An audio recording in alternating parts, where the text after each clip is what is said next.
Hola, soy Concha Chamorro y este es el podcast del Club de los 60 de la Junta de Castilla y León. Yo también escucho podcast. Tengo 70 años. Yo escucho el Club de los 60. Yo escucho el Club de los 60. Me gusta el deporte. La cultura. Necesitamos mucho distraernos. Me gusta oír música. Viajar también. Voy a Pilates. Un programa que llegue a nosotros. Que hablásemos de viaje. Y viajar. Yo también escucho el Club de los 60. Las personas mayores necesitamos seguir teniendo ilusión de vivir.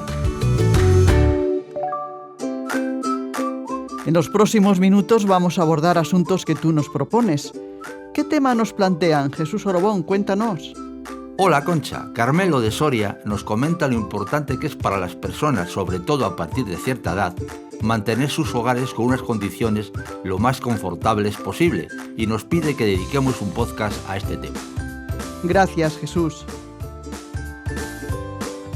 En muchas ocasiones hemos oído la expresión calor de hogar, que hace referencia a la sensación de bienestar y seguridad que experimentamos en nuestra casa.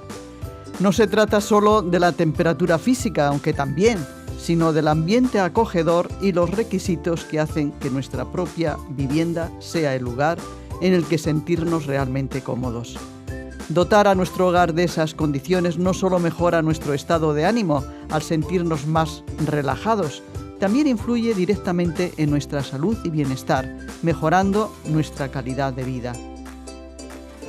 Para desarrollar un poco más este tema, hoy contamos con la colaboración de Miguel Ángel Fonseca, arquitecto de profesión y vocación, con el confort y el bienestar como principios de la arquitectura, ocupado con la sostenibilidad y la eficiencia energética, y divulgador y comunicador de la arquitectura, la vivienda y el urbanismo. Concha, es un auténtico placer estar aquí conversando sobre este tema que realmente es apasionante. Miguel Ángel, ¿qué es un hogar confortable y cómo influye en nuestro día a día?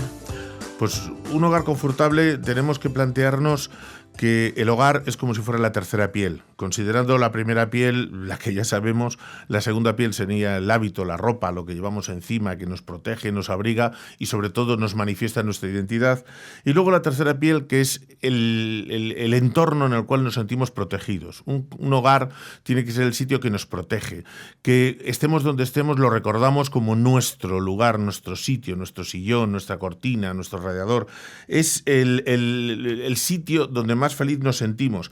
Y démonos cuenta que realmente el diseño de nuestro hogar nos tiene que hacer feliz. Y démonos cuenta de otra cosa, el hogar es un objetivo fundamental del siglo XX, porque fue hasta el siglo XX donde no se empezó a considerar el hogar como algo fundamental en la historia de la arquitectura y del vivir, del habitar. Ajá. Empezando por la temperatura. ¿Cuál es la temperatura ideal que deberíamos tener en nuestras casas? ¿Hay algún pequeño truco que nos ayude a conseguir esa temperatura de confort con algo de ahorro? A ver, la temperatura dentro del confort que tenemos que tener en la casa, la temperatura es un indicador más. No es el más importante, tampoco el menos. Tiene que tener en cuenta con la temperatura, la velocidad que puede tener de la penetración de aire dentro de nuestra casa y sobre todo también la humedad. Uno de los factores más importantes que muchas veces desestimamos es la humedad. La temperatura, pues, según todos los abacos de confort que tenemos, como el abaco de Giboni y algunos otros más, podríamos estar entre los 18 y los 22 grados. Más de 22 grados ya, digamos que empezaríamos a sudar, y menos de los 18 empezaríamos a tener, pues, a lo mejor sensación de frío. No es malo en una casa estar con una chaquetita, no es malo que tuviéramos un poco de, siempre un poquitín de menos de temperatura. Claro, evidentemente esto en verano es mucho más difícil y tenemos que llegar pues a los 27, a los 26 y ahí ya depende lo que decía antes de la velocidad, si tenemos demasiadas corrientes que nos hagan sentirse incómodos. Entonces es con un culmen de cosas que junto todas ellas nos dan el confort térmico o de temperatura que nos abriga y que nos recoge, siendo una cosa importante la ventilación. Sí, la ventilación, Miguel Ángel, yo creo que juega un papel importante, aunque a mí siempre me surgen dudas de si debo ventilar o no y durante cuánto tiempo. Debemos de pensar que la ventilación es la forma que tiene nuestro hogar de respirar. Igual que nosotros respiramos, el hogar también respira. Y no es lo mismo que nosotros, por ejemplo, cogiéramos todo el oxígeno que necesitamos en una hora y nos lo dieran durante 10 segundos, durante 10 minutos, que entonces posiblemente nos ahogaríamos. Realmente la respiración del hogar, la ventilación, deberíamos ir a lo que llamamos una microventilación, o sea, que constantemente se estuviera ventilando. El Código Técnico de la Edificación nos obliga o nos invoca a poner una ventilación de 8 litros por segundo por persona. O sea, 2 personas, 16 litros. Para que nos hagamos una idea, una habitación normal de unos 15 metros cuadrados necesitaría renovarse todo el aire por lo menos una vez a la hora. Lo correcto no es que ventile una vez a la hora, o sea, que estemos 58 minutos con la ventana cerrada y los últimos 2 minutos la abramos. Entonces perdemos todos lo que hemos ganado tanto de temperatura como de bienestar. Lo suyo sería que hubiera una microventilación, que la ventana no fuera hermética. O sea, ese concepto que tenemos tan metido dentro, que las ventanas tienen que ser herméticas. Es mejor que tenga un pelín de ventilación, una rejillita de ventilación, como una ventana corredera que siempre permite que entre un poco de aire, para que constantemente tengamos esa sensación de aire limpio a nuestro alrededor. Ajá.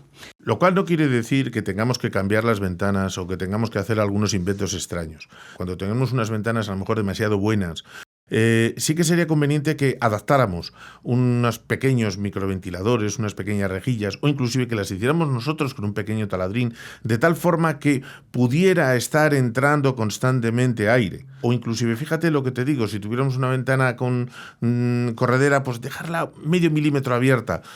Muchas veces cuando hablamos de estas cosas me dicen, no, bueno, pero es que entonces pierdo temperatura. Debemos darnos cuenta que la temperatura se fija en el ambiente mediante 2 conceptos distintos. Uno es la densidad que puede tener el aire con la inercia térmica que puede tener el aire y otra, la inercia térmica que pueden tener los objetos. El aire rápidamente pierde calor o rápidamente pierde frío porque tiene muy baja inercia térmica, mientras que los objetos pasa lo contrario. Si nosotros tenemos una habitación donde está entrando un fino hilo de calor desde la calle, no se está perdiendo temperatura, porque los objetos no les da tiempo a perder la temperatura. Sí que puede salir algo de temperatura del aire que enseguida se calienta. Démonos cuenta que 8 litros por segundo en una habitación que tiene a lo mejor 30.000 litros no tarda nada en calentarse, produciéndose que no se pierda temperatura, pero sí que el gradiente térmico sea mucho más favorecedor a nosotros mismos.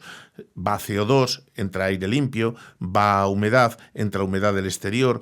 Estamos consiguiendo limpiar constantemente nuestro aire que nos envuelve y es el que nos da el bienestar realmente, a cambio de no perder prácticamente nada de calor. Ajá. Perfecto. Otro tema del que seguro que tienes mucho que contarnos es la iluminación. ¿Qué debemos tener en cuenta a la hora de organizar la iluminación en nuestros hogares? Pues lo primero que tenemos que plantearnos es qué significa iluminar. Y me explico con ello.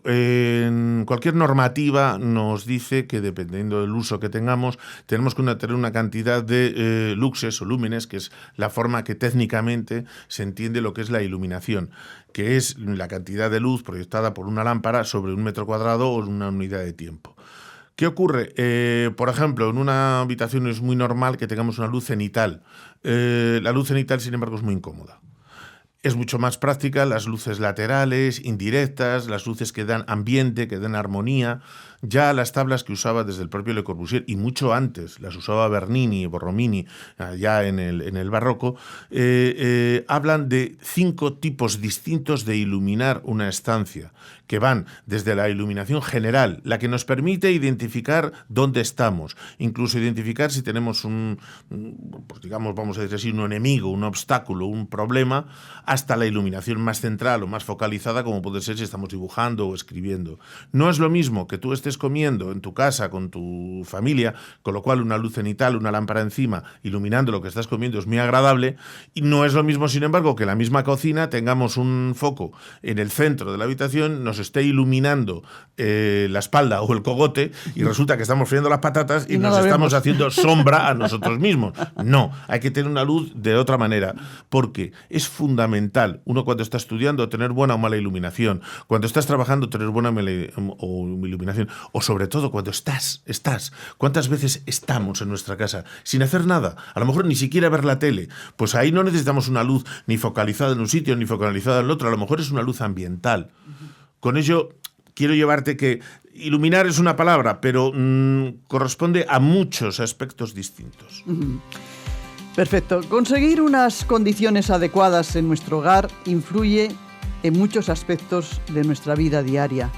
Nos ayuda a ser más productivos y creativos, favorece la concentración y ayuda a generar un buen clima de convivencia.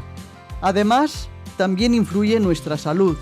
Por ejemplo, un entorno adecuado contribuye a tener un sueño reparador, tan necesario para recargar nuestra energía. Hemos hablado sobre algunos aspectos muy importantes para sentirnos a gusto en nuestro hogar, pero nos falta un aspecto que es fundamental: la accesibilidad. Con el paso del tiempo, nuestras viviendas pueden empezar a presentar restricciones para la movilidad, especialmente cuando nuestras capacidades motoras se ven limitadas. Miguel Ángel, estoy segura de que a nuestros oyentes les puede resultar muy interesante que les cuentes un poco más sobre este tema de la accesibilidad. ¿Cómo ha evolucionado nuestra sociedad en la eliminación de esas barreras en espacios comunes y qué podemos hacer para evitar en nuestro hogar esos pequeños obstáculos que nos dificultan el día a día?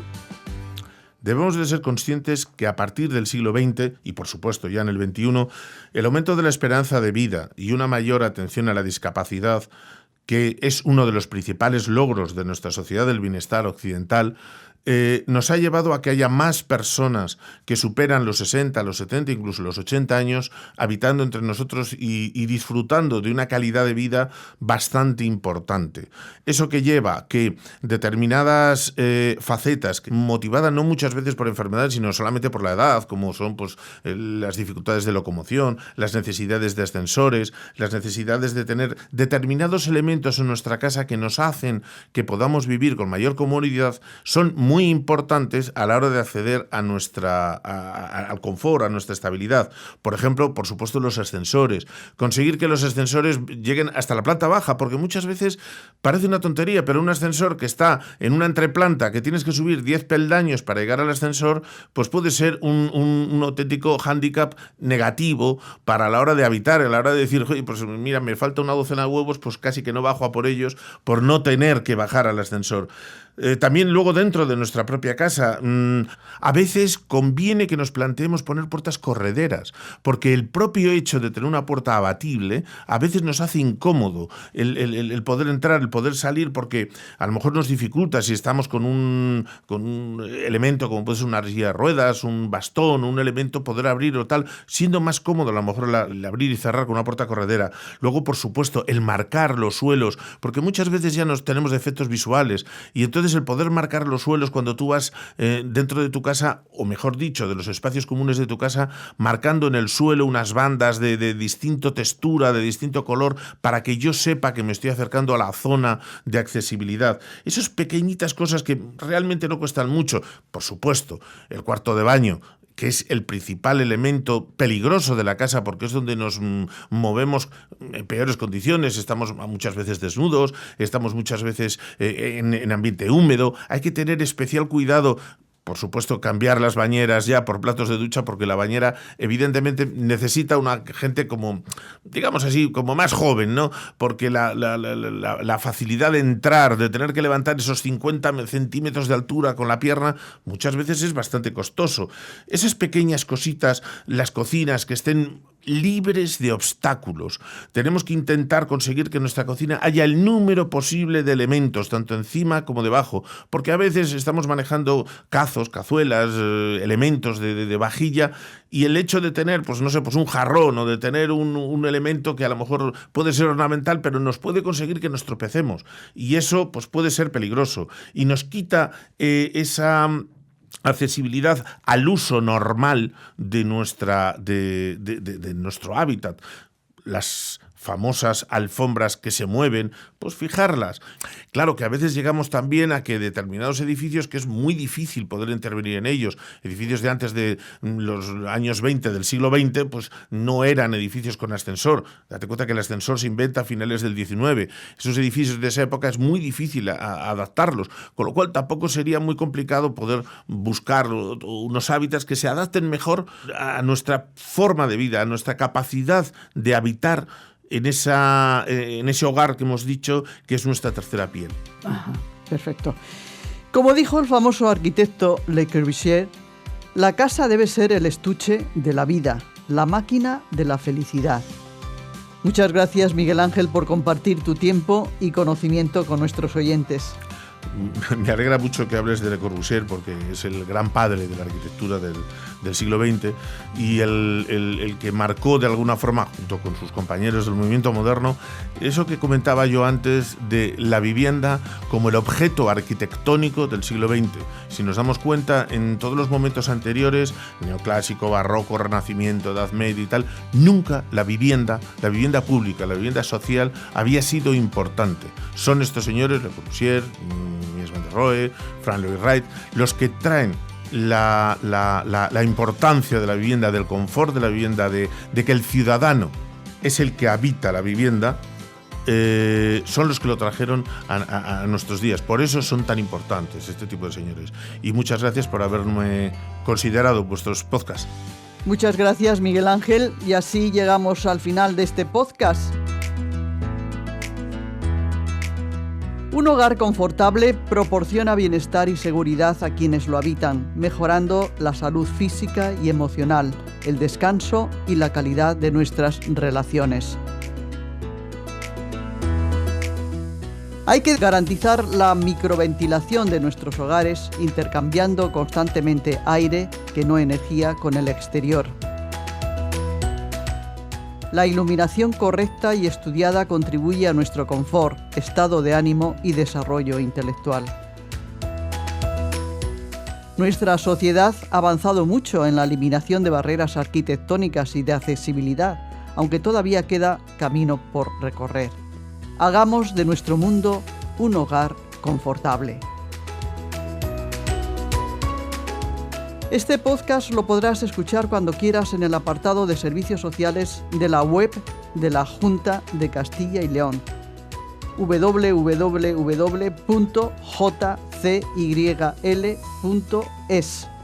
y en las principales plataformas de escucha de podcast. Si te ha parecido interesante, compártelo con tus amistades, te lo van a agradecer, y nosotros también. Gracias por haberte sumado a nuestro podcast, y si quieres proponer un tema para un próximo episodio, busca nuestro micrófono, el de este podcast, el podcast de nuestro club, el Club de los 60. Hasta la próxima, un fuerte abrazo, queridos y queridas.